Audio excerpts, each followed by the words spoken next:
80 mil trabalhadores da Wildberries estão insatisfeitos com Putin. Eles não são os únicos, pois russos agora criticam abertamente a guerra diante das câmeras, e alguns até comprovam suas identidades antes. Eles sugerem que Putin saia do país e vá morar na Coreia do Norte. Os ataques ucranianos na Rússia estão causando danos que ele nunca imaginou enfrentar. A produção de refinarias da Rússia simplesmente desabou para um nível que o país não via desde que Putin virou o Putin de verdade. Todo aquele progresso que ele fez nos anos 2000 agora está desaparecendo diante dos nossos olhos. A Rússia está voltando para os anos 90. Acho que ele está realmente reconstruindo a União Soviética, levando o país de volta no tempo. Para piorar para Moscou, a Ucrânia lançou novas armas. Novos mísseis e drones chegam ao campo de batalha, deixando blogueiros de guerra russos em pânico. As baixas russas estão fora de controle e a situação deve piorar se a Ucrânia continuar inovando. Meu nome é Sam, você está no Business Basics e vamos discutir tudo isso. Agora, quero mostrar para vocês os trabalhadores da Wildberries que estão perdendo seus empregos por causa do Putin. Mas antes, preciso mostrar para vocês este vídeo do comboio do Putin tentando levar suprimentos para a linha de frente. E como vocês sabem, segundo a Operação Lockdown da Ucrânia, isso não é permitido. Vamos assistir ao vídeo. Como vocês sabem, devido à Operação Lockdown, a rodovia se tornou a Rodovia dos Mortos. E agora podemos ver o porquê. Para contornar os drones ucranianos, a Rússia enviou 3 veículos de defesa aérea. Então, os círculos pretos, esses são veículos de defesa aérea. Há um na frente, um no meio e um no final. Com esses 3 veículos de defesa aérea, a Rússia enviou 3 caminhões-tanque ou de combustível. O caminhão de combustível está em vermelho. Infelizmente, parece que foi uma perda de tempo enviar as defesas aéreas, porque elas não fizeram nada. Dê uma olhada, é disso que estou falando.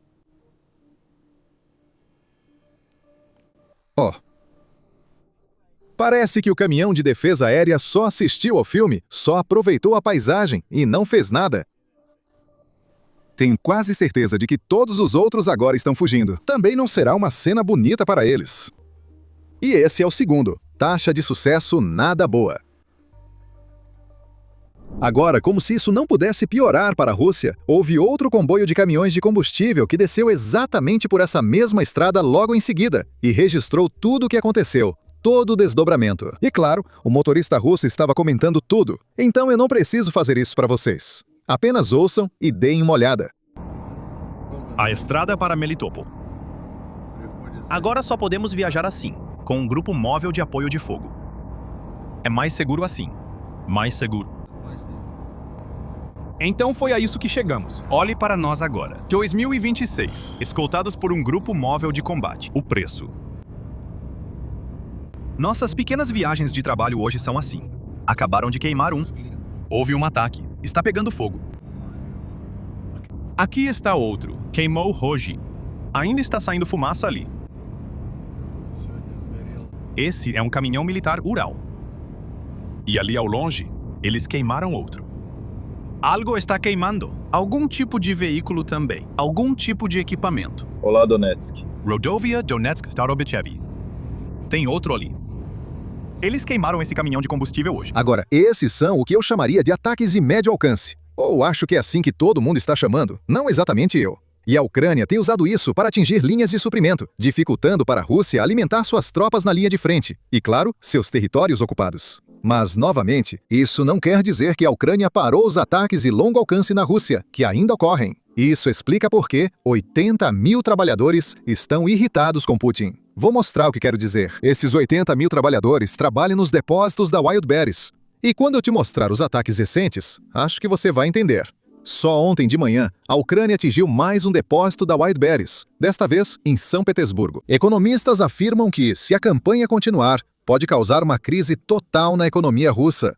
Temos imagens do ataque em tempo real. E tem um aviso que eu preciso dar antes de mostrar essa filmagem. Essa pode ser a última gravação que conseguimos desses depósitos da Wildberries que estão pegando fogo, porque a empresa implementou uma nova política. Agora está proibindo os funcionários de usarem seus celulares no trabalho. Eu imagino que eles estejam fazendo isso porque não querem que imagens como essa sejam divulgadas. Então, dê uma olhada. Aproveite. Chica Khan.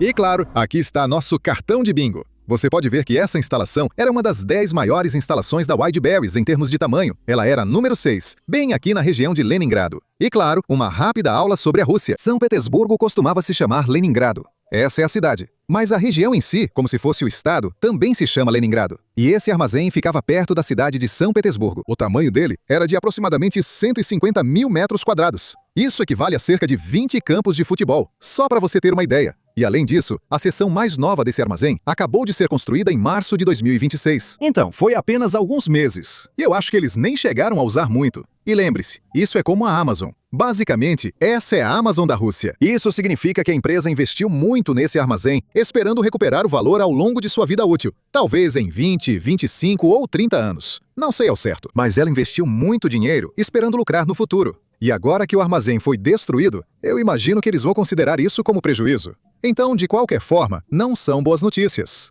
Dá uma olhada no incêndio que estava acontecendo depois do ataque. Sim, é para prender ali ou não prender? Então, na sua tela, você vê um gráfico que mostra todos os ataques que aconteceram contra os armazéns da Wild Berries. 13 no total. No canto superior esquerdo, você vê o ataque que acabamos de assistir. Krasnibor. Esse ataque atingiu 7.500 pessoas, os trabalhadores empregados nesse armazém. E esse é só um local. Se ampliarmos, 13 instalações foram destruídas e, somando todos os funcionários desses locais, 82 mil pessoas provavelmente estão sem emprego. Isso certamente não é uma boa notícia para nenhum líder. Para ser justo, vamos voltar ao nosso cartão de bingo para destacar algo. Nem todas as instalações foram destruídas. Cerca de 3 foram atingidas, mas apenas danificadas. Esse número de 80 mil pode ser um exagero, se considerarmos só os trabalhadores do depósito da Wild Berries. Mas a diferença não é grande. Além disso, não só os trabalhadores do depósito são afetados, mas também vendedores que antes atuavam nas plataformas, como a Amazon da Rússia, e agora são prejudicados pela paralisação dos depósitos. As pessoas podem fazer pedidos, mas se não receberem, a empresa Wild Berries não vai ganhar dinheiro. E isso significa que os vendedores que vendem na Wild Berries também não vão ganhar dinheiro. Agora, por causa desses ataques, uma grande parte da sociedade russa está irritada, incluindo aqueles vendedores que acabamos de mencionar. E claro, os propagandistas russos que querem que a Rússia vença essa guerra. Mas não parece que as coisas estejam indo conforme o planejado. Antes de falarmos dos propagandistas, veja este vídeo de um vendedor da Wild Berries explicando que precisa fechar o negócio e demitir pessoas por causa disso. Ouça. O que temos hoje? Outro Deposito. Eu nem quero falar sobre isso. Estamos quebrando com a Wild Berries. Nem contamos mais nossas perdas. Estamos afundando. Faz tempo que paramos de contar nossas perdas. Não sei se vamos conseguir sair desse fundo de novo. Já chegamos ao fundo. Ou tudo vai fechar, ou algo vai mudar. Só não sabemos ainda. Reestruturar. Algo precisa ser reestruturado. Ainda não sei como isso vai acabar, vamos ver. O tempo vai dizer, pessoal. O principal, pessoal, é cuidar dos nervos. Cuidar dos seus, porque os neurônios não se regeneram. E essa é a sua saúde. Nessa situação, não podemos fazer mais nada. Nada mais pode ser feito para mudar a situação.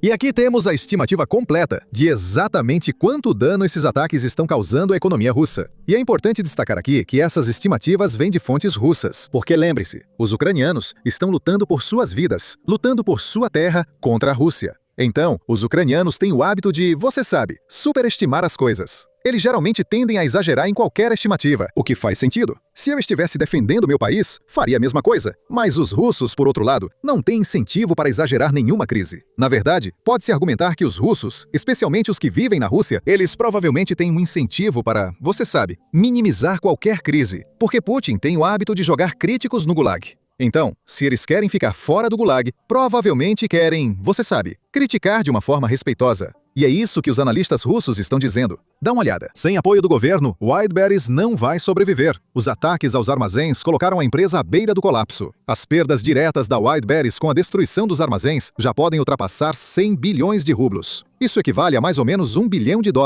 E no pior dos casos, essas perdas podem atingir até 200 bilhões de rublos, ou seja, 2,5 bilhões de dólares. Valores em dólar não impactam tanto os russos, pois recebem e gastam em rublos, inclusive Putin. As vendas de petróleo são em dólares, mas é importante contextualizar isso. O orçamento do governo russo era cerca de 25 trilhões de dólares no início da guerra. Assim, 200 bilhões de dólares representam quase 1% desse valor. Uma única empresa, com danos a 13 armazéns, pode impactar 1% do orçamento russo, o que é significativo. O governo russo dificilmente ajudará a empresa, pois está com pouco dinheiro no momento. Vamos continuar com o relatório. Os prejuízos para os vendedores pela perda de mercadorias já chegam a centenas de bilhões de rublos, após os ataques de 28 e 22 de julho. Estimou-se 250 bilhões de rublos. E desde então, a área dos depósitos atacados quase dobrou. Ambas as fontes acreditam que as autoridades não vão permitir que a empresa colapse e vá à falência. O dano à reputação seria grande demais. E a Wildberries também tem um forte lobby no Kremlin e em Moscou. No entanto, salvar a empresa será muito caro, e a própria empresa terá que se reinventar, o que exigirá pelo menos dobrar sua dívida. A Wildberries está sobrecarregada e muito endividada, com dívida acima de 1 trilhão e 300 bilhões de rublos no fim de 2025. Isso também preocupa os bancos russos, como mencionamos no último vídeo. Os bancos emprestaram muito para essas empresas, que agora sofrem. Se elas quebrarem, os bancos perderão bilhões de dólares. Tenho certeza de que conhecem o ditado. Se você deve 1 milhão ao banco, o problema é seu. Se você deve 1 bilhão para um banco, o problema é dele. Pois é. Grandes bancos estatais russos emprestaram dezenas de bilhões para essa empresa. Isso mostra que a empresa é um problema para os bancos estatais russos. Isso mostra que é um problema econômico da Rússia. Na minha opinião, acho improvável que o governo Putin ajude muito essa empresa. Você entenderá o motivo mais adiante no vídeo. A economia simplesmente não está indo bem. E temos mais dados saindo da Rússia, dados econômicos que mostram exatamente o quão ruim tudo ficou. Mas antes de chegarmos a isso, deixe-me mostrar como os propagandistas russos estão reagindo a tudo isso. Porque lembre-se, esses propagandistas são pessoas muito a favor da guerra. Eles estavam comemorando quando Putin lançou sua invasão em 2022. E agora, eles não estão comemorando. Veja alguns comentários. Outro depósito da Wildberries pega fogo após ataque ucraniano. E blogueiros de guerra russos estão cada vez mais irritados com falhas na defesa aérea. Aqui vemos o blogueiro de guerra Combat Reserve furioso ao criticar a falta de disposição de comandantes e autoridades para assumir a responsabilidade. Esse blogueiro de guerra diz que a impotência da região está atolada na burocracia e na incapacidade de assumir responsabilidade. O governador da região está tentando ajudar, mas está de mãos atadas por leis que o impedem de colocar armas nas mãos de civis. Vocês sabem por que Putin não quer que russos comuns tenham armas? Isso é o mais perigoso para qualquer ditador. Por isso, ele prefere que depósitos peguem fogo a dar armas a russos insatisfeitos com a invasão que iniciou. Mas vamos seguir. Há mais comentários de outro blogueiro de guerra, Veterans Notes, que sugere soluções e faz um diagnóstico preciso da situação. Ele faz um ótimo diagnóstico. Quero destacar isso. Na noite passada houve um ataque massivo. Muitos drones foram abatidos na região de Belgorod. No entanto, uma vez que os drones restantes conseguem atravessar a região de Belgorod, eles quase sempre alcançam seus alvos sem perdas significativas. Assim, o inimigo lançando 300 drones perde cerca de 250, mas os outros 50 chegam ao destino e causam danos. Em alguns casos, um único drone é suficiente para destruir uma empresa inteira ou uma refinaria de petróleo. Portanto, a solução é óbvia. Primeiro, é necessário aumentar significativamente o número de unidades de defesa territorial, TODs, nas regiões de fronteira, por onde passam muitos drones de ataque inimigos. Em segundo lugar, em cada região, é necessário criar unidades voluntárias de defesa antiaérea, TODs, que não fazem parte do Ministério da Defesa. Quero ler para vocês o que ele diz. Por que elas não fazem parte do Ministério da Defesa? E então podemos conversar sobre isso. O abuso da confiança fez com que ninguém acredite que, ao assinar contrato com o Ministério da Defesa russo, esteja entrando numa TOD e não, por exemplo, numa unidade de assalto.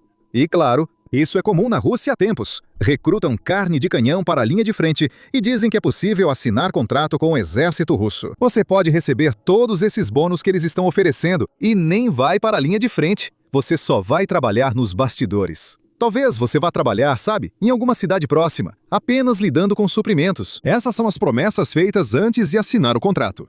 Se você é russo assistindo, saiba que, após assinar, recebe pouco treinamento e vai direto para a linha de frente. E sabe, agora as pessoas estão conhecendo essas histórias. E é por isso que temos um blogueiro de guerra russo dizendo publicamente que, olha, se quisermos criar um sistema onde o público ajude a derrubar esses drones, precisamos montar esse sistema fora do Ministério da Defesa, porque os russos simplesmente não confiam mais no Ministério da Defesa. Isso já mostra muito sobre esse cara tentar ajudar.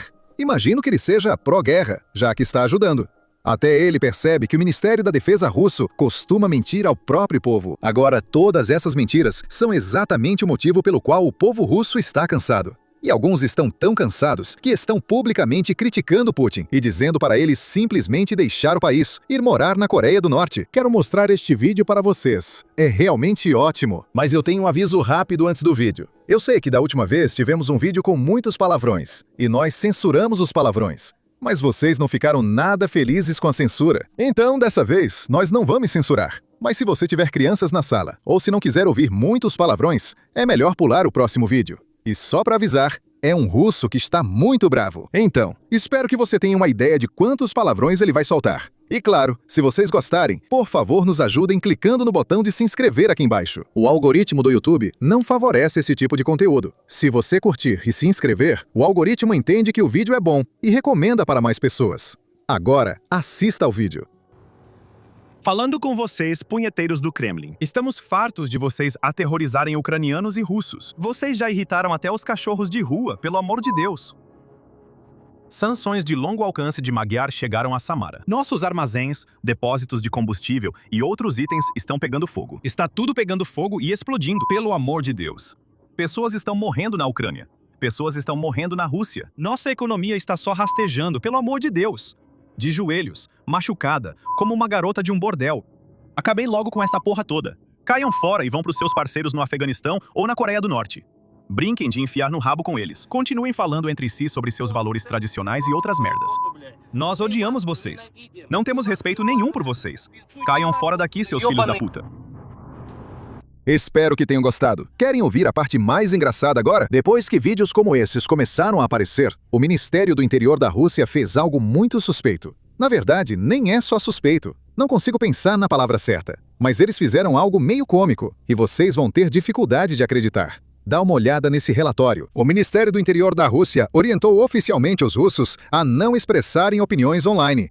Acho que Putin está ficando sensível demais ao que o povo russo diz. Então, adivinha? Agora eles estão simplesmente pedindo, por favorzinho, vocês podem parar de compartilhar o que realmente pensam? Veja a que ponto chegou o governo russo. Mas como não moro na Rússia, não preciso ouvi-los. Aqui vai mais um trecho. Outro cidadão russo fala sobre sua nacionalidade, mostra o passaporte e denuncia que o regime de Putin falhou com o povo russo. E a única maneira de salvar isso é trazendo os ucranianos.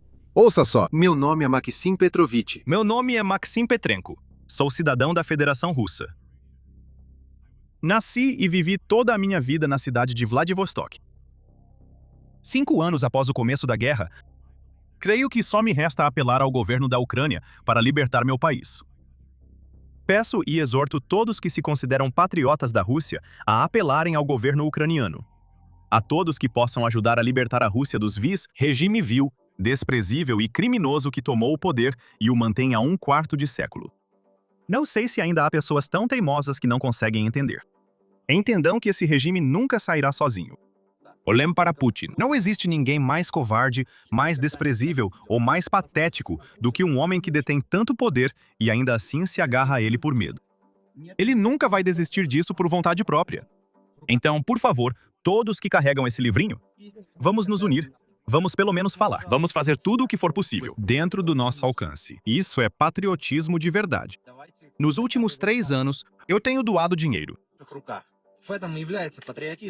Agora, um grande motivo para tantos russos estarem infelizes é, claro, a situação econômica na Rússia, que está se tornando muito problemática. A Ucrânia não desacelerou em nada sua campanha contra as refinarias. Ou seja, eles continuaram atingindo a máquina de fazer dinheiro da Rússia, basicamente, de onde a Rússia tira grande parte do seu dinheiro. E, recentemente, isso atingiu um recorde histórico. Quero falar rapidamente sobre isso, mas antes, mostrar algo recente que virou notícia mundial. Todos estão atentos às linhas de frente e às ações dos soldados russos. Esse vídeo é realmente desprezível. Então, se você é alguém que não quer assistir a isso, eu recomendo que pule um pouco. Mas aqui temos um soldado russo caçando civis ucranianos com drones FPV. Dê uma olhada no vídeo e depois eu vou explicar por que essa é uma situação tão horrível.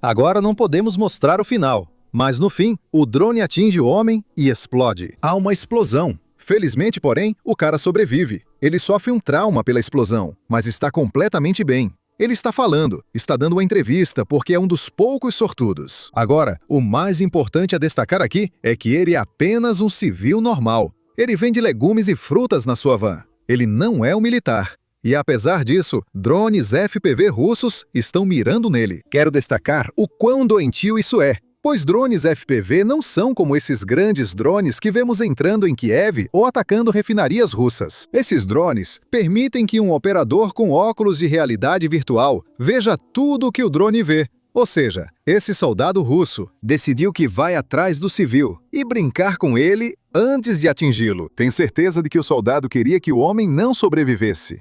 Mas ele sobreviveu. Essa é uma tática usada pela Rússia há anos nas cidades da linha de frente, chamada safari humano, em que soldados russos caçam civis ucranianos. E então, eles estão postando vídeos, postando trechos de suas conquistas em canais russos no Telegram e comemorando o que estão fazendo. Agora, imagine se isso estivesse acontecendo em qualquer outra cidade do mundo. Imagine se isso estivesse acontecendo aqui nos Estados Unidos. As pessoas chamariam isso de terrorismo, mas isso está acontecendo na Ucrânia toda semana, provavelmente todo dia, e pouca gente está falando disso. Agora, felizmente, esse vídeo específico recebeu muito mais atenção do que a Rússia gostaria. Por isso, o mundo entende o que ocorre e como os civis ucranianos, principalmente os da linha de frente, vivem. Estão realmente vivendo. Eles têm que sobreviver todos os dias, porque os russos estão caçando eles. E é exatamente por isso que fazemos o que fazemos. Tentamos alcançar o maior número possível de pessoas. Assim, podemos informar mais pessoas sobre a realidade desta guerra. Então, se puder, por favor, nos ajude a alcançar mais pessoas clicando no botão de inscrever-se aqui embaixo. Compartilhar este vídeo faz muita diferença. À medida que crescemos, abafamos mais a propaganda russa e combatemos a falsa narrativa da grande mídia. Recentemente, também lançamos nossa assinatura Basics Insider. Participe clicando no botão abaixo ou acessando o Basics Insider, Patreon ou onde preferir. Com seu apoio, você recebe algo valioso, vídeos exclusivos postados diariamente e que não aparecem no YouTube. Nós nos aprofundamos nas histórias que estamos cobrindo aqui agora, nos detalhes que não cabem nesses vídeos. E o melhor de tudo, o meu favorito pessoal, é que trazemos veteranos experientes que explicam o que está acontecendo nas linhas de frente, que destacam detalhes nas imagens que civis comuns não notariam. É nossa cobertura completa e sem censura para quem quer entender o conflito além das manchetes. Se for o seu caso, junte-se a nós clicando no botão abaixo ou usando os links na descrição. Seu apoio é fundamental para continuarmos produzindo vídeos. Agora, sobre o gráfico que mencionei, ele mostra a situação da indústria de refino da Rússia, que não está boa.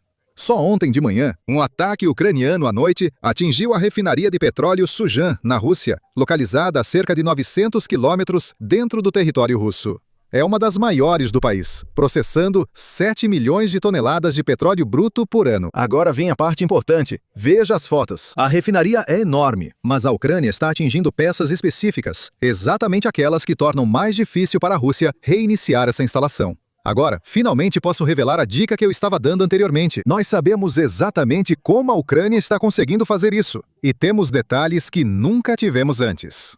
Dê uma olhada. Essa reportagem vem do Financial Times e descreve como a Ucrânia adaptou seus ataques contra a indústria de energia da Rússia. E o novo foco desses ataques é atingir componentes críticos. Veja como funciona. Antes da missão e da decolagem dos drones, os operadores passam pelo planejamento padrão. como definir estratégias militares para contornar defesas aéreas russas e traçar a rota. E, você sabe, como eles vão fazer todas as outras coisas. Mas depois disso, eles se reúnem com engenheiros técnicos, engenheiros de petróleo que têm conhecimento sobre essas refinarias e como elas operam. E então, esses engenheiros entregam aos operadores uma lista de prioridades com fotos. Essas listas são feitas para refinarias específicas que os operadores de drones vão atacar. E essa lista de prioridades basicamente indica que, olha, esse oleoduto aqui é prioridade 1. Então, se você conseguir atingir o oleoduto, vá em frente. Mas se não conseguir, então mire nessa chaminé, que é prioridade 2. Ou qualquer conexão de equipamento que você imaginar. Esses engenheiros de petróleo mostram a eles fotos do que tem de atingir, usando seu conhecimento e experiência no campo. Eles sabem que destruir essa parte da refinaria terá impacto maior do que atingir outro alvo. Segundo o relatório, militares ucranianos chamam isso de guerra sistemática. Eles veem a infraestrutura energética da Rússia como uma rede interligada, não apenas como alvos isolados. Assim, buscam pontos estratégicos para atacar e causar o máximo de impacto e caos. Então eles estão olhando para toda a máquina de guerra de Putin, toda a máquina que está gerando dinheiro para ele continuar financiando a guerra. E aí eles procuram por partes que podem causar mais dano quando quebram. E então, eles atacam essa parte. E claro, é óbvio a segunda coisa que eles estão fazendo, que basicamente é: uma vez que eles atingem algo, obviamente a Rússia tenta consertar rapidamente. Eles retornam e o atacam de novo, pouco antes de os reparos terminarem, impedindo a retomada das operações ou causando o máximo de atraso. Nesta entrevista, militares ucranianos acreditam aos serviços de inteligência dos Estados Unidos e da França a ajuda para entender onde atacar o sistema, como localizar componentes críticos e semelhantes. Como americano, vejo isso como algo muito positivo. A Ucrânia implementou essa medida, trazendo grandes resultados na linha de frente.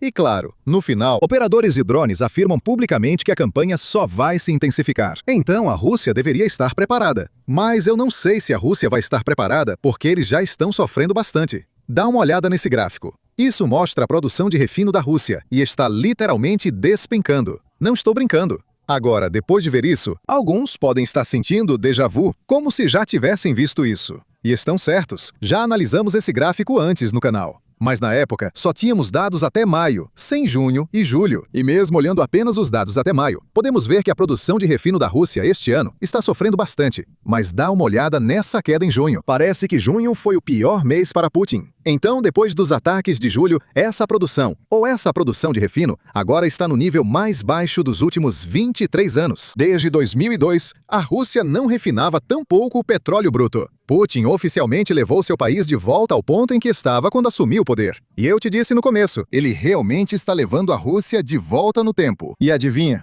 Isso só vai piorar. Veja as evidências.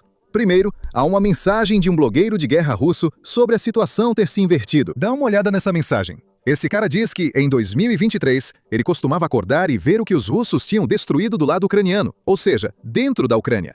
E agora, em 2026, ele acorda e vê o que os ucranianos destruíram dentro da Rússia. Muito bem, muito bem, muito bem. Como as coisas mudaram. E aqui está o panorama maior da situação. Magyar, que é o chefe da unidade de drones ucraniana, relata que a operação Crimean Switch fez com que suas unidades atingissem 13 pontos da rede elétrica em 72 horas. De 1º de julho a 2 de agosto, ou seja, aproximadamente 32 dias, as unidades dele atingiram 177 alvos energéticos no sul ocupado da Ucrânia, incluindo usinas de energia e, claro, subestações. Então, em aproximadamente 32 dias, ele atingiu 177 alvos. Se minha conta de cabeça estiver certa, isso dá cerca de 6 alvos por dia. E claro, esse ritmo vai acelerar, porque a Ucrânia está inovando em um ritmo muito rápido. Como mencionei antes, a Ucrânia aprova 2 novos modelos de drones por dia para 2026. Portanto, durante este ano, diariamente, 2 novos modelos são aprovados. Nem todo drone chega à linha de frente, mas funciona como um funil. Quanto mais testam, mais projetos bem-sucedidos atingirão a Rússia, onde dói mais. E adivinha só?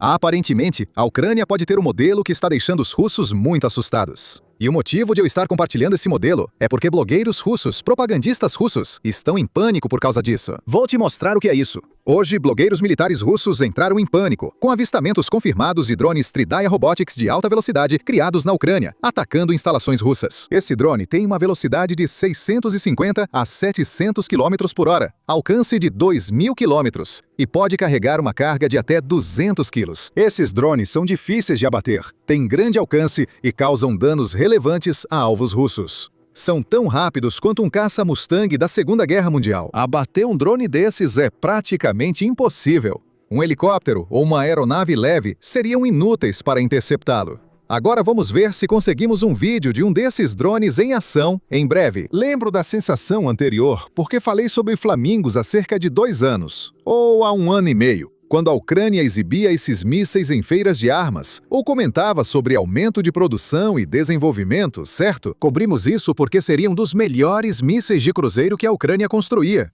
Tenho certeza de que vocês já viram este ano. Também já mostrei aqui no canal. Agora os flamingos estão voando dentro da Rússia e estamos vendo moradores russos simplesmente filmando os mísseis passando e depois postando esse vídeo nas redes sociais. Então podemos ver algo que foi criado diante dos nossos olhos. Estamos vendo isso em ação no campo de batalha.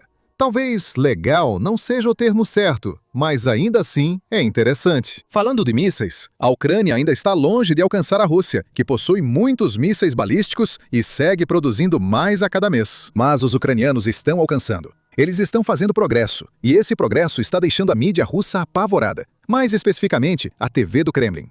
Dê uma olhada nesse trecho. Por que a nossa sociedade está tão preocupada com a possibilidade de mísseis balísticos serem fornecidos às forças armadas ucranianas ou serem montados na Ucrânia? O motivo é que isso mudaria fundamentalmente a natureza da guerra. Levaria o conflito para um nível totalmente diferente. Por quê? Porque, atualmente, a maioria dos ataques aéreos ao nosso país é feita principalmente com drones. Podemos ser neutralizados por artilharia antiaérea e mísseis. Artilharia antiaérea de pequeno calibre e drones interceptadores.